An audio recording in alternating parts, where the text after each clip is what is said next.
Everybody, and welcome to the Shifting Gears Operations and Admin section. We've been having a couple of issues that we've been trying to sort out. So if somebody could please just let me know in the chat if you can hear me okay and if you can see me. Otherwise, we'll need to just do our best to sort out those problems. So if you could just pop me a message and say nay and let me know that you can hear me, I'd really appreciate that.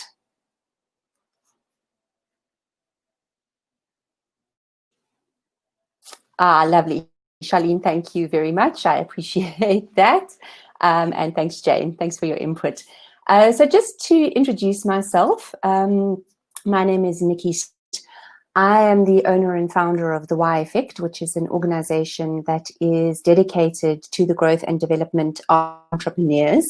So I'm very passionate about growing entrepreneurial businesses, and I do this in various ways by consulting and coaching small and growing businesses. And I'm also currently the COO of a Pan-African agency by the name of Blue Flamingo. So I'm really in the operational role, and I've worked for myself. I run my own company, so I understand all the challenges and difficulties that entrepreneurs face. I really am very sympathetic here. But today we're going to be talking about operations and either 5 things that you can do from the start or 5 things that you can really focus on if you are an existing business that you can fix quickly and immediately to get your business sorted out. So the first thing that I'm going to look at is the 5 most common operating mistakes that people make. Hi, Renee. Hi, Kieran. Hi, Joao. I hope I'm saying that correctly. Welcome. It's lovely to have you all here. So we're going to have a look. Hi, Layla. We're going to have a look at the mistakes and how to avoid them. So the first thing, the biggest mistake that a lot of businesses make when they started or when they're fixing. Oh, hi, Guinevere. Welcome. Hi, Michaela. Is not linking their operations to their strategic objectives.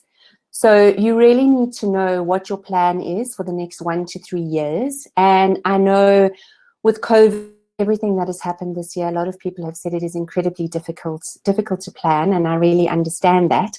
But you still need to have some objective in place, whether it's just simple and you say, I want to earn X amount of money, or you're willing to go a little bit more complex, stick your neck out. You've really got to understand what you want to achieve and know if your operations are set up to support this. So it's really about aligning your operations with your strategy. And to give you an example, if you are, for instance, a business that makes handmade jewelry or handmade handbags or accessories, your core business is about hand production, hand crafting. It's slow, it's meticulous, it's maybe not 100% perfect because handmade isn't, but it's really about people, and it's possibly about job creation, sustainability, all of those sort of things. If your operations are set up slick, mass production, pump things out, high quantities, all of those kind of your operations and your strategy and the core of your business are not aligned.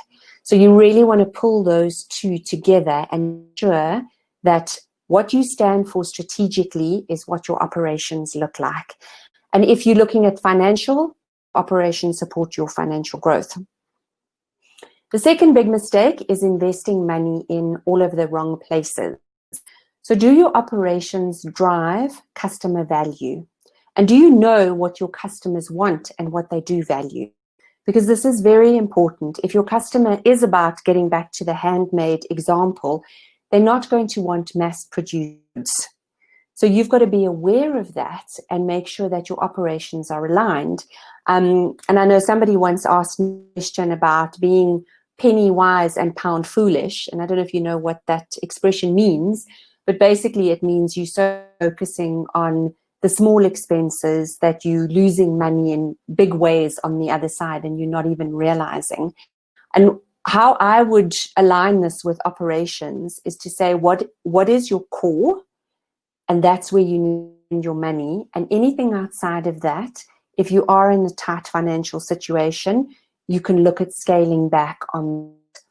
So if your products are handcrafted, you need great quality materials, you need highly skilled people, all of those kind of areas, but you don't necessarily need the fanciest office space. So you your offices maybe in a location that's outside of business centers because people don't visit your premises, or you can look at areas that are, for instance, outside of city centers where the rental is cheaper, because that's not what your core is. Your core is not to have a fancy office. Your core is around really producing great quality products.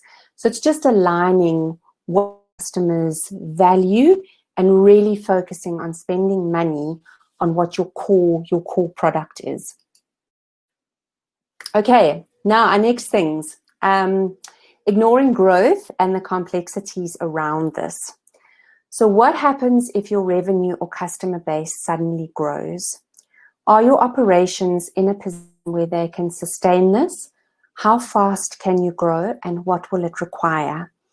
And I know a lot of business probably sitting there going, oh my word, I would love to have the problem of having too many clients and too much money coming in. But this is a very real problem, and it can sink businesses. And it not only sinks a business, but it can really, really damage reputation when you take on something that operationally you cannot afford. And not only can it damage your reputation, it can also end up costing you a lot of money. So getting back to aligning things, if your objective the rest of the year is to grow your revenue by 50% or 100%, let's say you're aiming really, really high, can your operation sustain that increase? Because ideally you need to move the two up together. So if you're in this industry, for instance, are your systems and processes rock solid to be able to sustain an increase in percent volume of work? And also knowing that if you have an increase in revenue in your client base, what are the cost expenses? How does that, from a cost perspective, impact your operations? Because if you suddenly have to invest R1 million in your operations to get them to a point where you can support the business that you're bringing in, are you earning that R1 million? Where is that R1 million going to come from? Or do you need to start looking at maybe getting finances, additional funding, all of these kind of things to make sure that your operations can actually sustain and support the increase in numbers? And those numbers could be anything. It could be expanding into a different market. It could be or revenue growth. It could be a different product.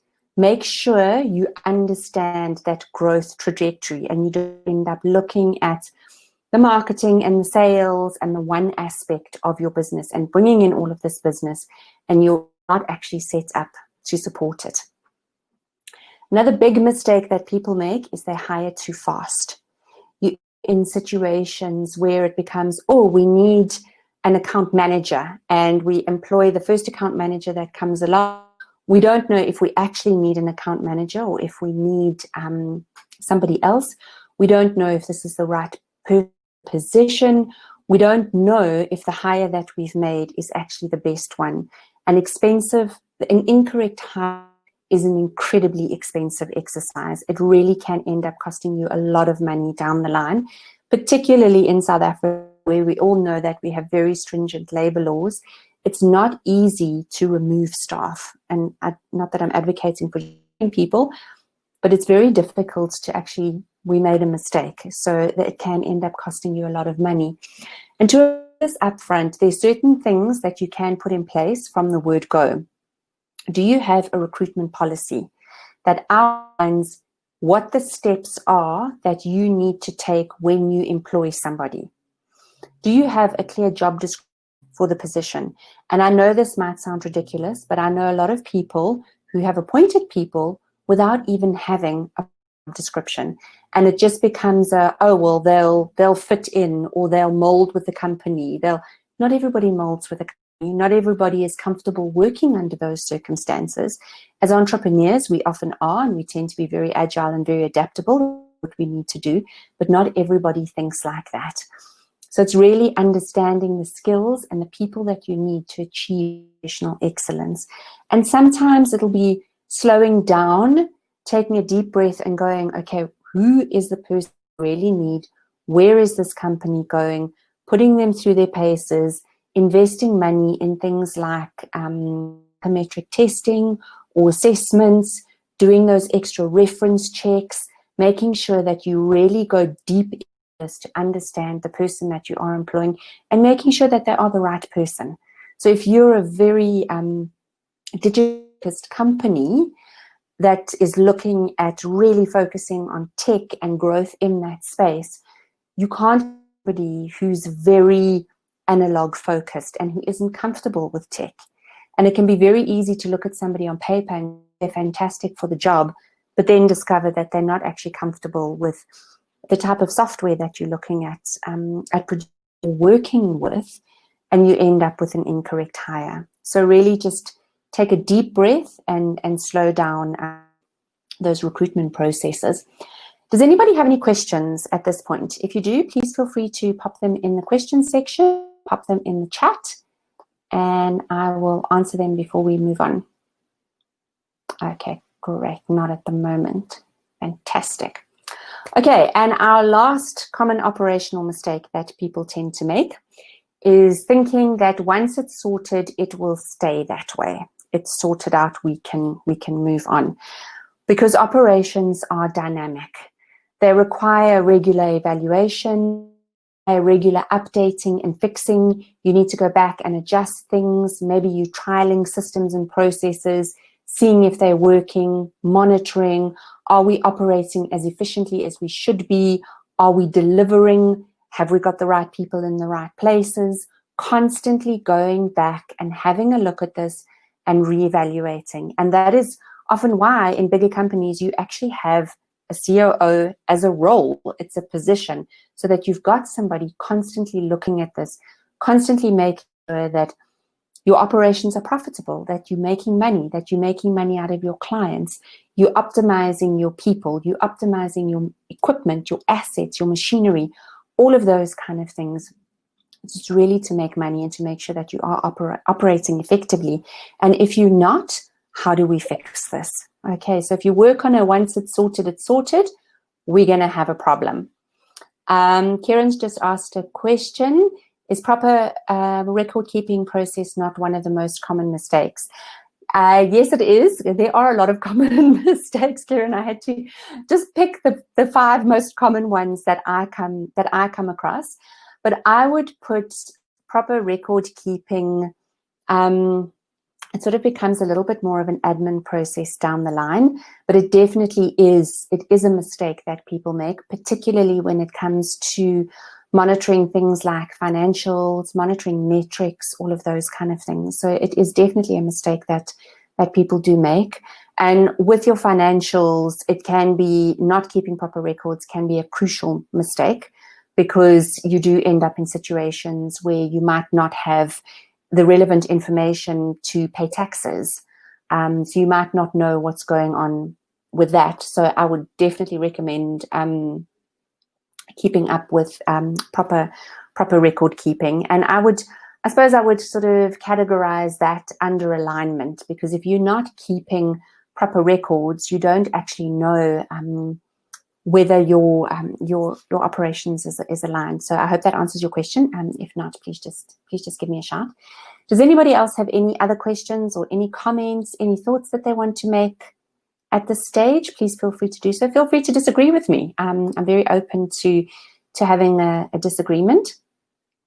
So I know we all have varying opinions around this, and I know there are different people in different industries here, and it can be very difficult to make these things across the board. So to cover the services industry, manufacturing industry, retail, all of those kind of things. Okay, so now just some other useful pearls of wisdom that I would like to give you around your operations. So the first one is to get support, both internally and externally.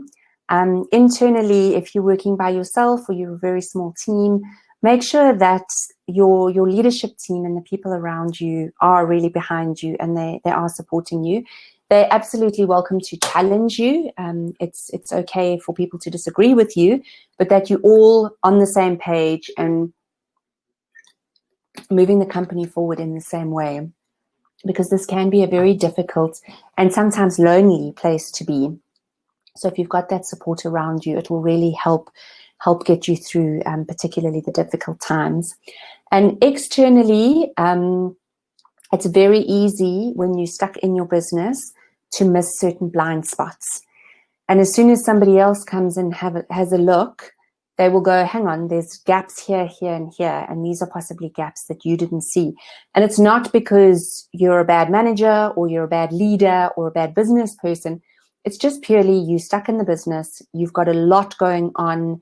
It's very easy for you not to see the wood for the trees.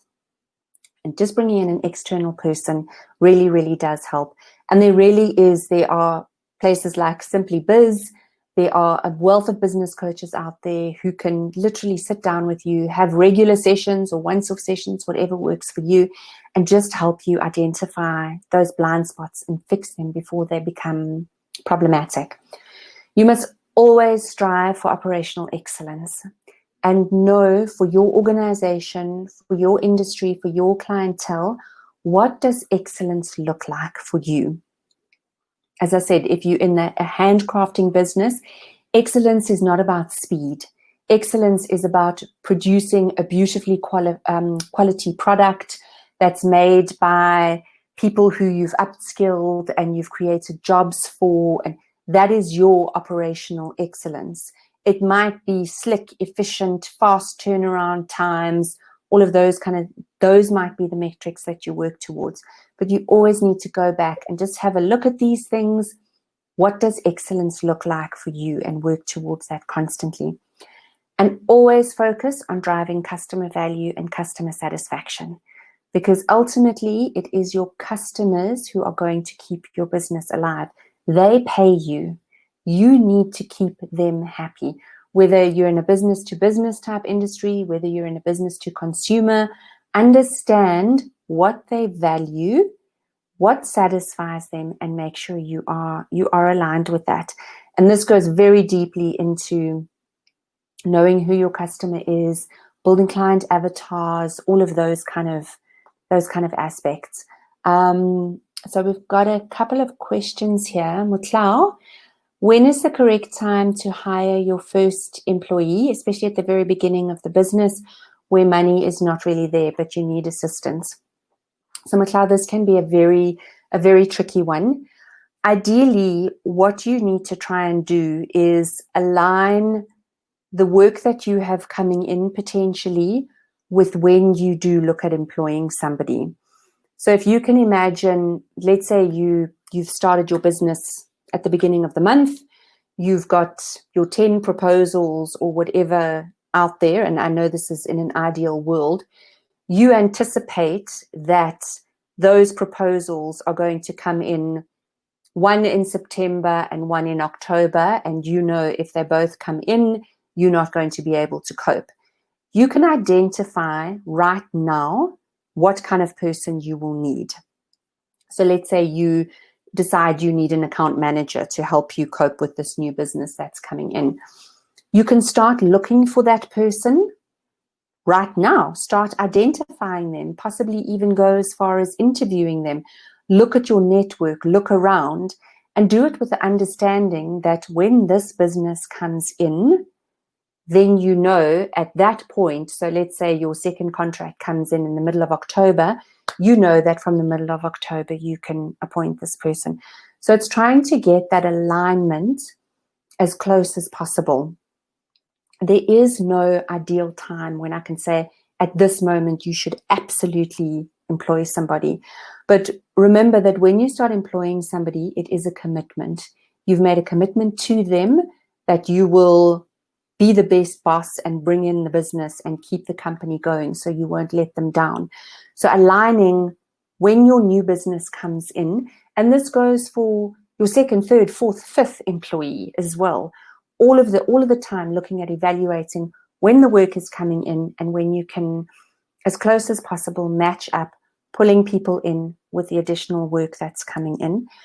And Also, just to reevaluate your costs constantly. So if you're bringing in somebody who is an admin person, for instance, and is not necessarily bringing in money or servicing clients, always remember that people on average cost you about 3 times what you're paying them in office rental, in equipment, in costs, in all of those kind of things. So look at your budgets and make sure that you can afford them. But it's really around, ideally, you want to be in a position to hand stuff over when it comes in, and that's when you need to look at employing people.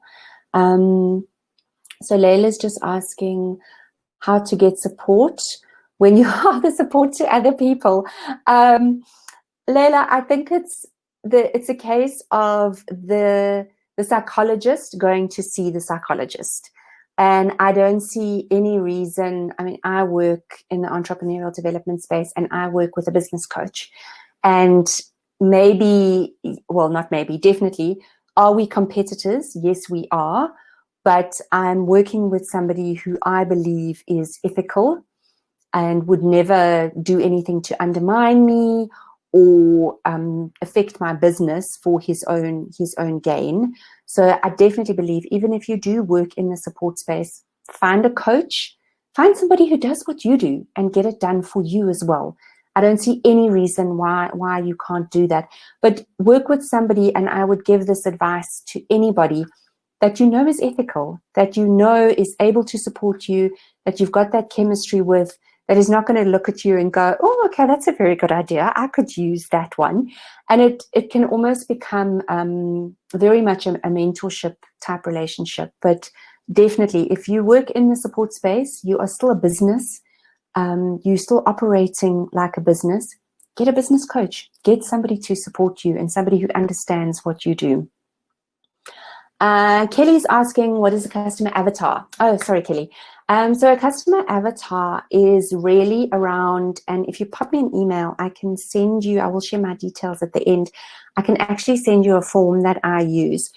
A customer avatar is an ideal profile of who your perfect customer is. So it's understanding that you are targeting women between the ages of 24 and 30 who are experiencing discomfort with the bras they are buying. So you are going to design specific bras that are going to fit them beautifully. These women spend a lot of money on health and beauty products. They spend a lot of money on fitness. Some of them have children, some of them don't. They are working. So it's really building that profile of who your ideal client is. And the more you can understand about them, the more you will know how to communicate with them, how to market with them. And if they are your ideal customer, because also remember, you might have this woman who is on paper absolutely perfect for your business, but she's so busy spending her money at the gym, she doesn't have money for your product. So it really looks at breaking down how you can, but it's a prompts to build this ideal person. And your ideal person then becomes, let's just say, Nicci, who lives in the northern suburbs of Johannesburg, is married, has kids, drives this type of car, travels overseas regularly, runs her own business. It looks at helping you create that persona that is your ideal customer. So I hope that answers your questions. Okay, great. So let me move on to one of the comments that we often get from entrepreneurs is, I don't have time for X, Y, and Z. And my response to that when it comes to operations is that you don't have time for operations, you make time for operations. Until you get to a point where you can appoint somebody full-time to do this, like for instance, a COO type position or bringing in a business partner or something like that, operations is what drives your business. It's what makes you money. Initially, yes, you need to look at your strategy. Yes, you need to look at new business development. You need to look at all of these areas, which is why entrepreneurship can be so complicated. But the operations is the engine that drives your business. You cannot ignore it. Make time for it. Focus on it. Get it right. It might not be your core area or your core skill. Acknowledge that and bring in the support that you need if you are struggling. Even if it's part-time support, contractual support, don't neglect it. Because if you're focusing on the strategic direction of the company and bigger picture stuff and where you're going, incredibly important, I absolutely agree, but there needs to be a balance with what's happening down here. And initially, and probably for quite a long time while you are growing the business, you will be responsible for both as the owner, or you and your business partner will be responsible for both. And maybe this is a good time to do that self-reflection and understand where your strengths are and where you're good and where you're not so good, and you maybe need to plug holes or get support. Okay. So I just want to share with you my secret tech stack list with some of the stacks, the tech that I use in my own company and that I do recommend to other people. A lot of this, which is why I recommend it to small businesses, they've got a really, really solid free offering.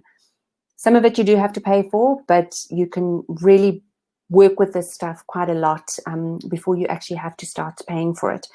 So CRM system, just managing your internal projects and what you're working on and everything that's going on.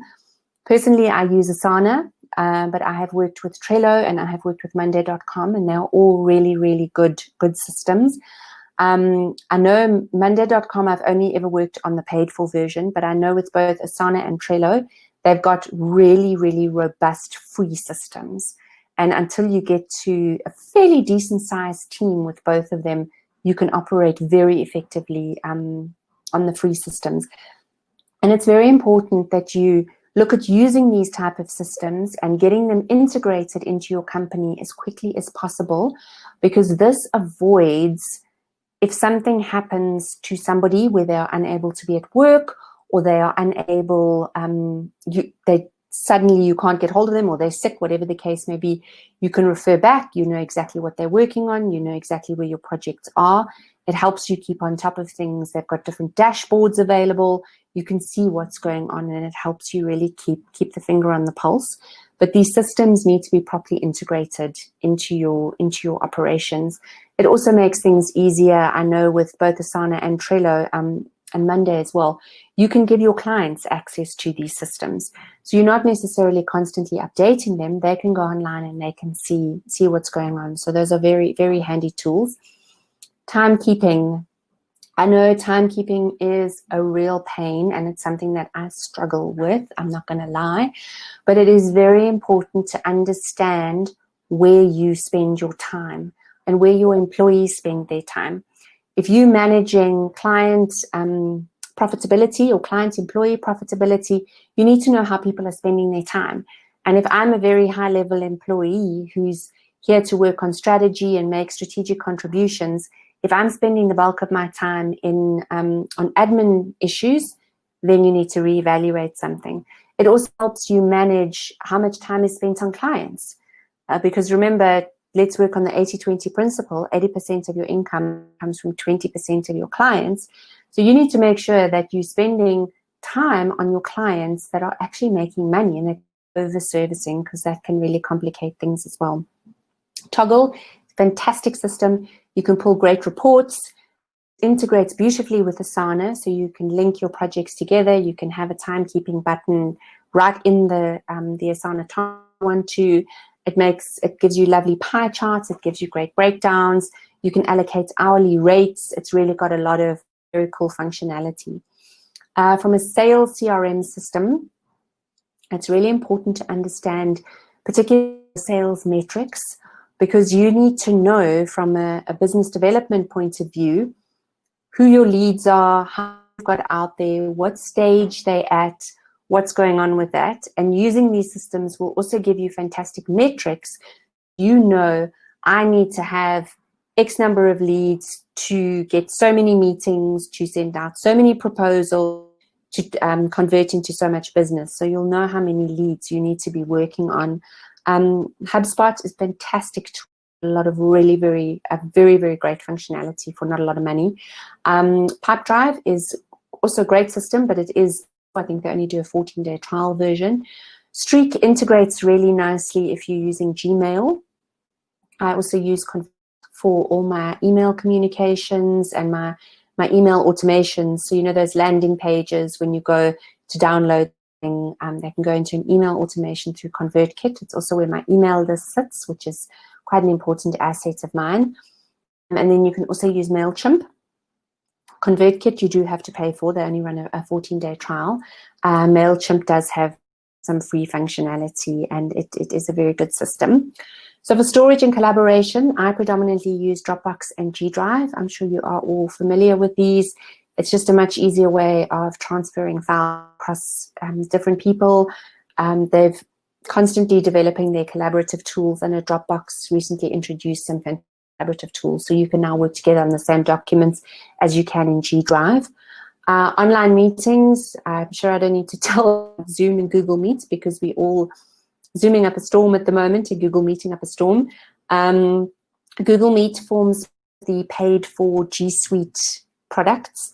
So if you are using a Gmail platform, you can use Google Meet part of that. Zoom, as I'm sure you all know, unlimited time on one-to-one meetings. If you do go over that, there is a time limit of 40 minutes. But I've been in several meetings where people have going to get booted out in 40 minutes, so we can all just log back in again after that. I'll resend the link. So I think it's become perfectly acceptable, so you don't have paying for the professional version. For quick communications, there's nothing like WhatsApp and Slack. I find Slack is way more effective for group communications. I think the thought of another WhatsApp group sometimes gives people this sort of itching when they think about being added into another group.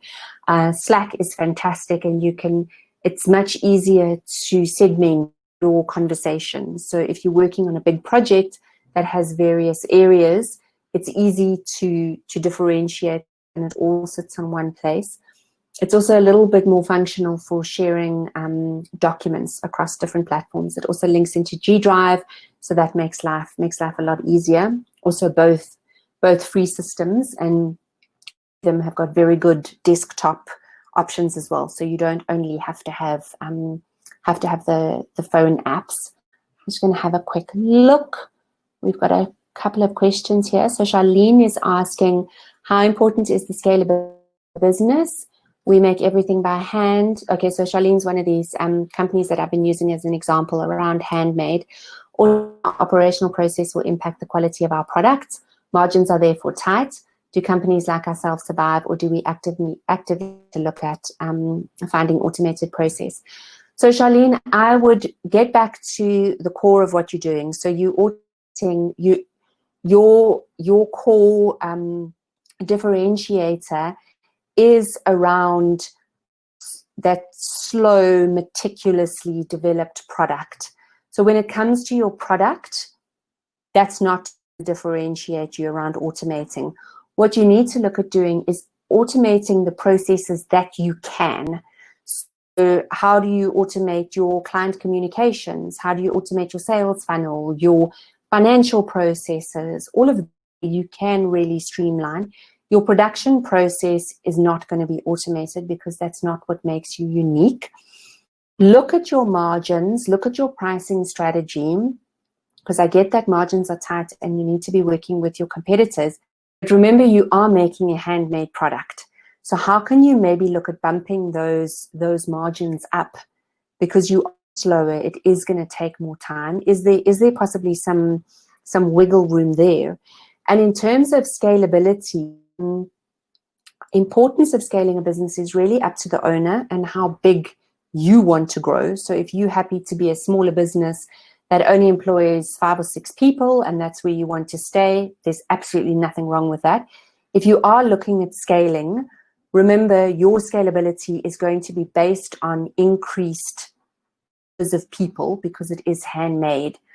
So maybe look at areas, as I said, where you can automate, but also look at where you can increase margins, because there might be things, you know, if you're working with a community where you're upskilling them and creating, those are very feel-good stories that you can build into your communications, and people could prefer your product because it is handmade. I do feel good about contributing towards job creation in certain areas, and play on that. Remember, there is a big move now because of what's happened, and it creates quite an interesting scenario like you. Because of what has happened with China and with COVID, people are feeling a little bit anti that situation. So where you can play on locally produced, locally sourced, locally made, it's not the mass production Chinese type stuff. Work that in your favor. Okay, not many of us are benefiting from COVID, but you can be one of the people who do. Okay. And then Janet is asking, do you know where we can get up to speed with these tech apps sometimes? Firstly, no, you're not, Janet.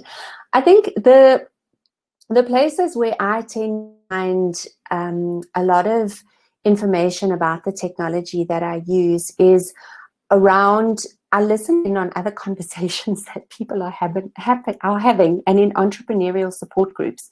People often talk about, oh, I use, like for instance here, I use Trello, or I use Monday, or, you know, those are the products that I use. And I find it's one of those scenarios where once you start getting into it and people start talking about it, you start trying it, you do find out more and more. But otherwise, there are places in like Entrepreneur Magazine where they will write articles, or places like Venture Burn and those Meme Burn, those kind of places where they do often review technology and they do give you advice on, you know, this is a great system to use. So I would look at those kind of platforms and keep up to date with that. Okay, great. No other questions. Okay, so does anybody have any further questions, or are you happy? I've just put this in there to believe anything is possible, because I know times are very rough and it is very to start feeling despondent, but there are opportunities in the problems, and we all need to strive the opportunities and not problems. And somebody said that to me the other day when I was having a very down day, and I walked feeling a whole lot better, because when you look at something and you're just seeing the problems, I mean, Charlene, as you're saying, like, I can't scan this, it's handmade, my margins are tight. Start looking for the opportunities instead of the problems. As part of all of this, this goes for all of you. I am offering a free 30-minute coaching session. So please get in touch with me. Here is the link. I think we can, I'm not sure if we can make it available on the chat. Okay, no, I can't. But if you go onto my website, there is an option to book a free 30 session.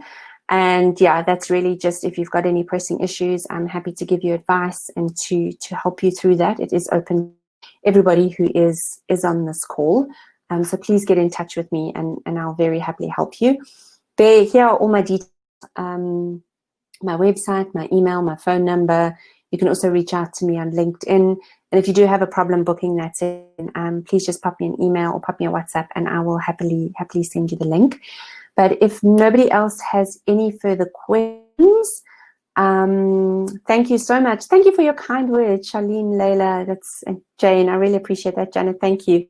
Thank you for being here. Thank you for your time. As I said, if you do have any other questions, please feel free to get in touch with me anytime. And I wish all of you all the best. Entrepreneurship is what's going to push this country forward, and it can be tough, it can be difficult, but you can do it. You've got support out there. So go forth, be amazing, and make lots of money. So thanks very much. Thank you for being here. Michaela, Camilla, Renee, Kira, I really appreciate that. Bongen Kosi, thank you so much for joining me. Yeah, please keep in touch, and I really wish you all the best. So take care, look after yourselves, and I hope you all have a lovely day. So thank you. Bye-bye.